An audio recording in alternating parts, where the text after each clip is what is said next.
Let me start by asking you one question. When I mention the word nuclear, what is the image that comes to your mind? For most of us, it is either Hiroshima or Nagasaki. A short time ago, an American airplane dropped one bomb on Hiroshima. But what if I told you that the same nuclear fission technology is also the cheapest, cleanest, and most reliable source of energy on this planet? In fact, in countries like France, 70% of the total national energy requirement is met through nuclear power. And this brings me to ask you an uncomfortable question. Why is it that when nations like Germany and Taiwan are pulling back from nuclear power, India is doubling down on nuclear energy for the next decade? Is it that we are being reckless, or is it that other nations are making a misinformed decision?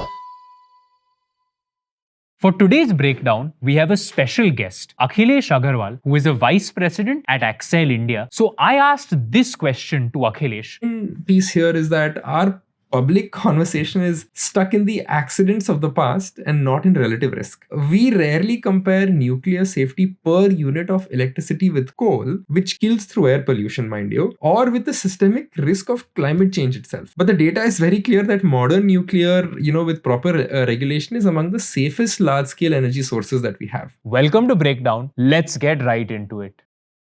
Let's start by understanding the core problem in India today. All of us will agree that we need more power. As of today, India consumes about 1,500 terawatt hours of energy. This is projected to increase to 4,000 terawatt hours in the next 10 years. The per capita energy consumption in India is going to grow from 1,400 kilowatt hours to 2,600 kilowatt hours in the next 10 years. Despite this, India would lag far behind where China is today at 6,000 kilowatt hours per capita and where the United Kingdom is today at 4,000 kilowatt hours per capita. To give you some context, what is resulting in this almost 2.5x jump in power consumption in India? There are three main drivers for this increase in power consumption over the next 10 years. The first is data centers, the next is electronic vehicles, and lastly, you have industrials or advanced manufacturing. Yeah, so when I started working on this nuclear energy thesis, I was basically staring at two curves, right? And it didn't seem like either of these curves were slowing down. They are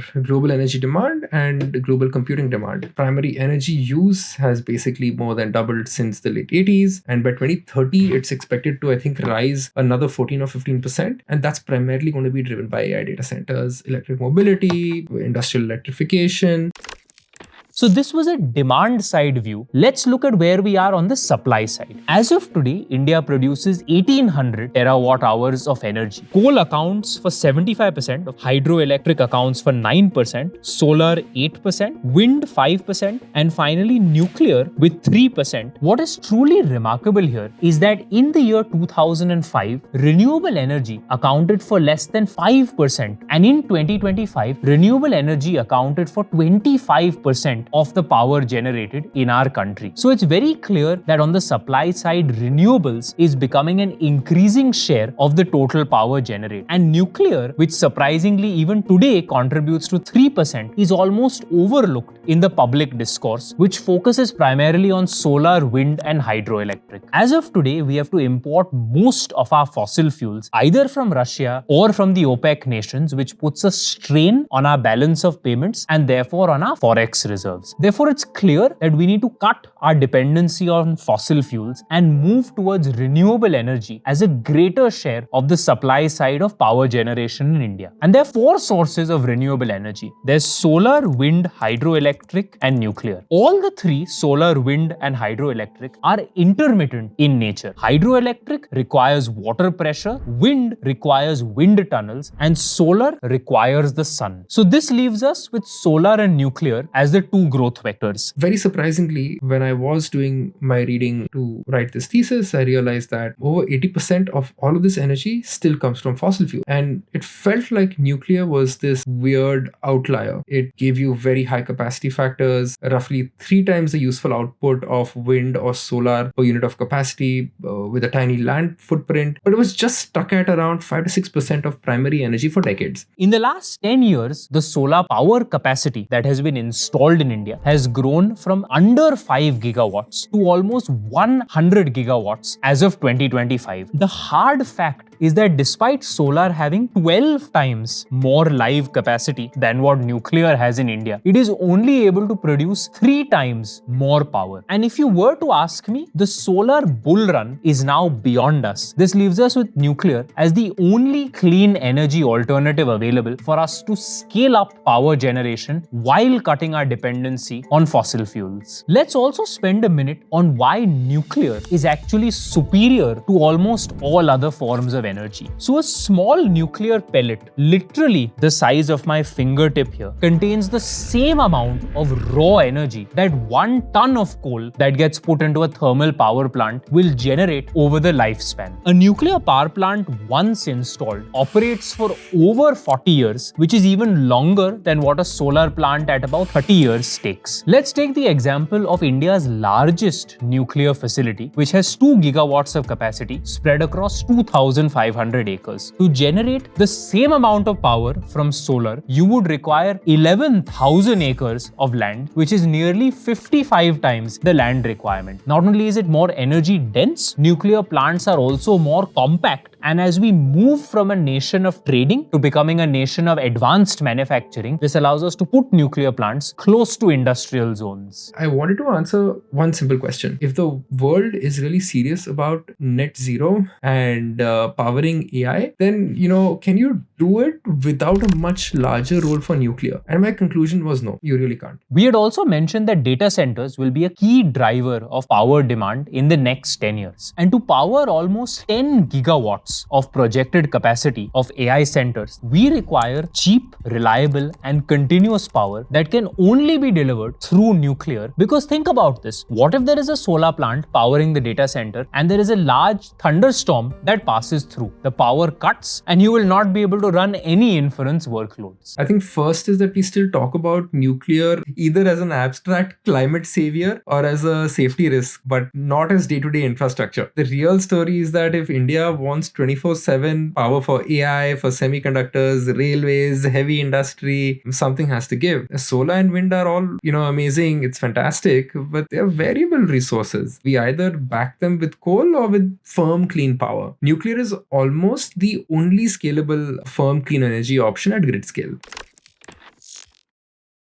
Let's move to the next part, which is what is the state of nuclear energy in India today. So as of now, we have approximately 8 to about 9 gigawatts of power that is live across 25 reactors in the country. There is an additional 0.5 gigawatts in a prototype fast breeder reactor, which is an experimental unit. There is a further 8 to 9 gigawatts of nuclear energy capacity that is in the contracting and in the build out phase. Therefore, when you put all this together, we have visibility on our journey from 8 to about 17 gigawatts, but there is no visibility beyond that. How do we go from 17 to 100 gigawatts over the course of the next 20 odd years? And when we look back at history, at the same time where solar was under 5 gigawatts, nuclear was approximately at 4.5 gigawatts 10 years ago. Today, solar is at 100 gigawatts and nuclear is just about at 9 gigawatts. So solar has run far ahead of where nuclear is today, and therefore we need to play a catch-up game, and the catch-up game requires government intervention to enable private sector participation.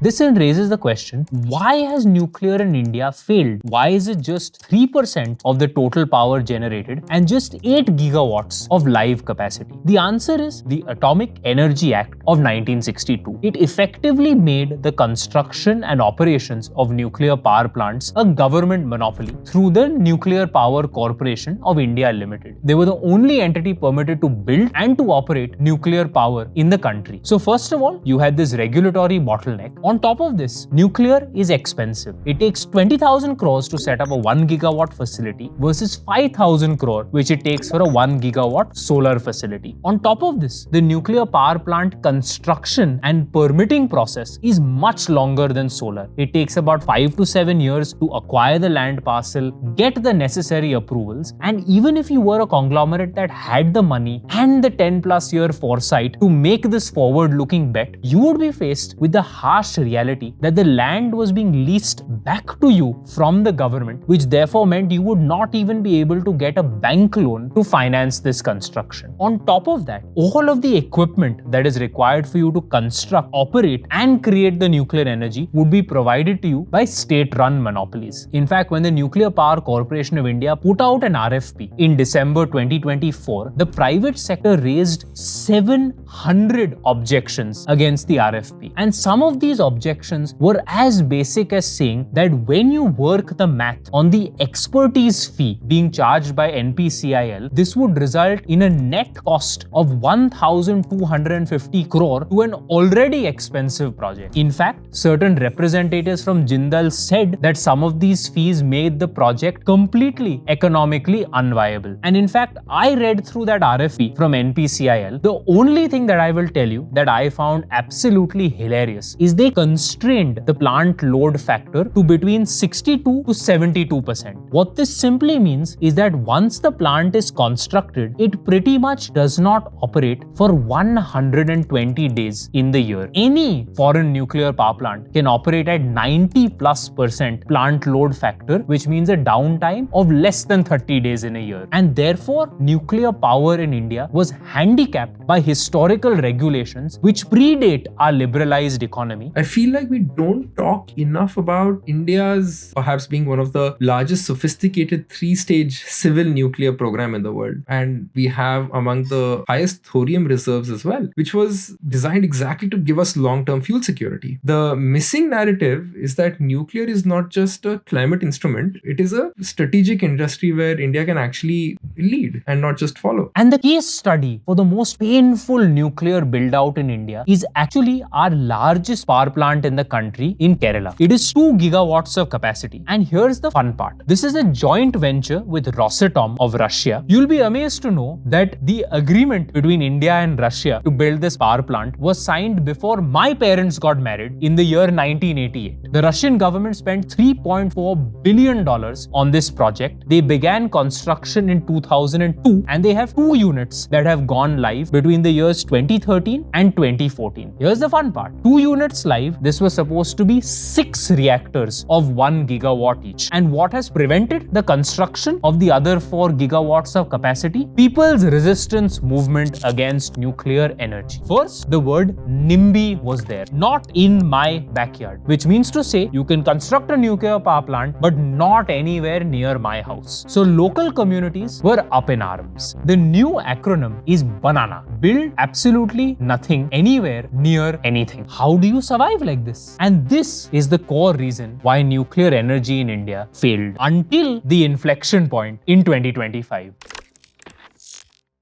2025 was the inflection year for nuclear energy in India. In February in the Union Budget, there was a 20,000 crore rupee allocation for the nuclear energy mission. This is also the time where the Nuclear Power Corporation of India put out the first RFP to build the Bharat Small Modular Reactors series. Now, traditional nuclear power reactors are large and custom built. For example, the power reactors that are in Kundakulam in Kerala. These occupy hundreds of acres, whereas small modular reactors can be put on site and are already existing in nuclear powered submarines. So especially as we move to a world where India becomes a manufacturing heavy economy with advanced manufacturing in semiconductors and with heavy workloads running in our AI and cloud data centers, it allows us to install these modular reactors on site next to the power demand sources. While the nuclear energy mission was a highlight at the start of the year, at the end of the year, the Union Parliament approved the Shanti Bill, which is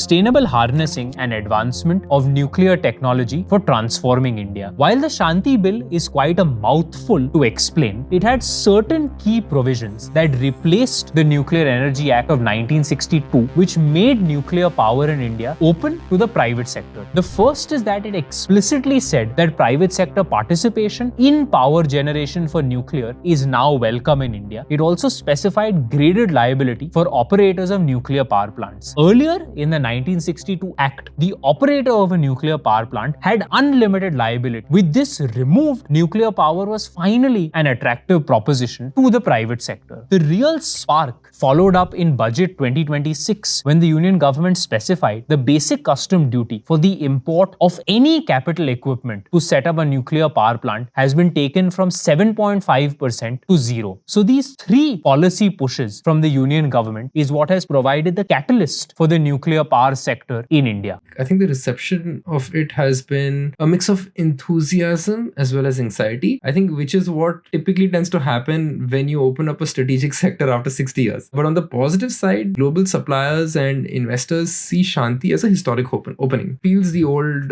Atomic Energy Act and the 2010 liability law, consolidates everything into one modern framework. I think it also caps and clarifies operator and supplier liability in line with international conventions. And it also explicitly permits private and foreign equity participation, widely read as up to 49% in certain projects. I think where it draws criticism is on safety. Trade unions, farmer groups, opposition parties, they seem to be flagging some, fears about diluted safety oversight, socialization of accidental risk, and speed with which the bill was pushed through to the parliament. And my take is that Shanti delivers effectively on the rule book for private capital, but the real work is going to be in the execution, building regulatory capacity, publishing extremely clear rules for tariffs, procurement and decommissioning of these plants, and proving through the first few projects that India will likely not cut corners on safety or community engagement.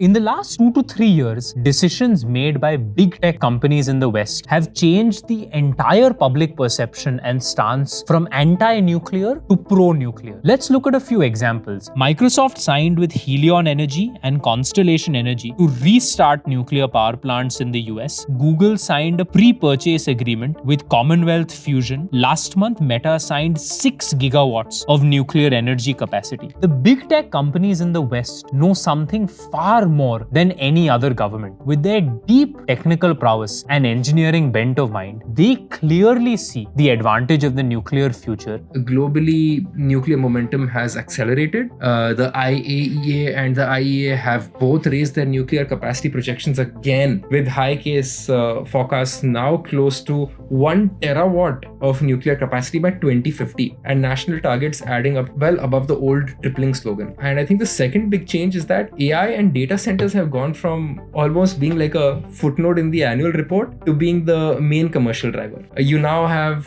companies like Microsoft, Google, Amazon, and Meta, and they're signing multi-year gigawatt nuclear deals, and even backing restarts of old plants like, I know we spoke about Chernobyl and a couple of others, but some lesser known plants that also had safety, hazards. All of these are kind of getting restarted because of the need to power AI superclusters.